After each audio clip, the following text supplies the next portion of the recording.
Hey TMG, Ben Kawa here. First element on the wellness wheel that we're going to talk about is water.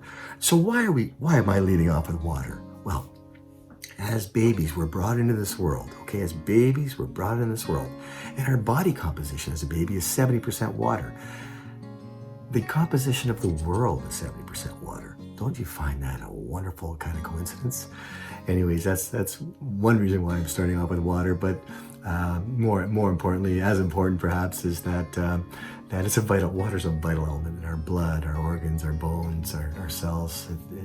It's runs rampant through our body. That water does, and water is very important to the exit plan of any waste in our body. So that old expression, "You are what you eat," I want to challenge that. It's more like you are what you don't excrete. So think about that for a second.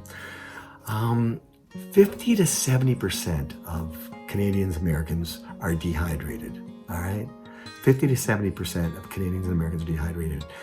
Canadians, on average, drink 3.5 cups of water a day. I'll talk about more on that in a second. Here's a rough rule of thumb, here's a rough rule of thumb. How much water should you have? What's your body weight in pounds? Divide that by 2, and that's how many ounces you should have. So if you're a 150 pounder, divide that by 2, that's 75 ounces. 75 ounces you should have, and you'll be on the positive side of hydration in terms of Canadians. Be mindful of the quality of water. 33% of water in Canadian cities exceeds the recommended national lead limits. So that's not a good stat.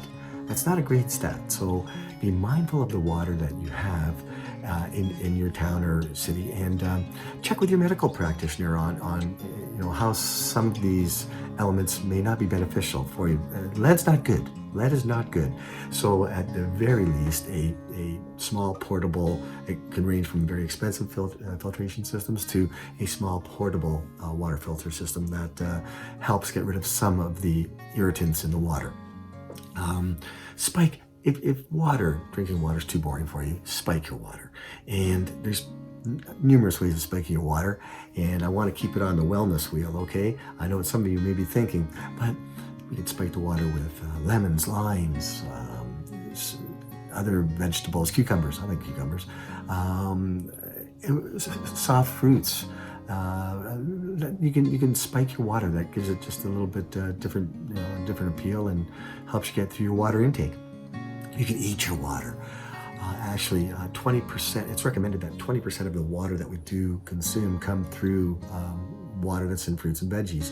You can Google foods and veggies and fruits that have high water content, but grapefruits, strawberries, bok choys, celeries, cucumbers, Google it. Google the foods. I'm sure there's plenty of foods there with high water content that you like, and you can add to your water element.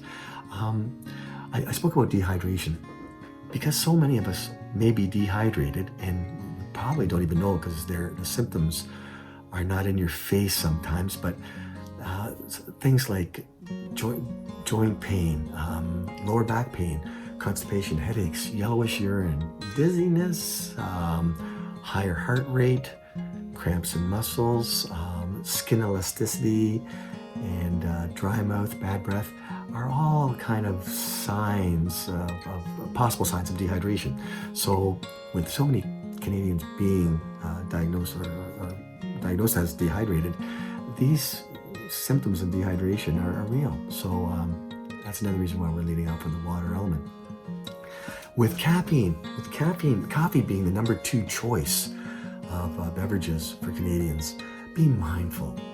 Be mindful. I'm not going to talk about all the ill side effects of caffeine, but there are a number of them.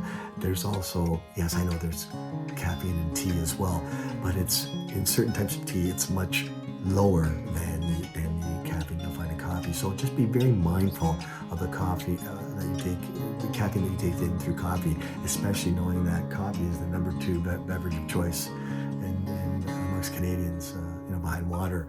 So again, watch your caffeine intake.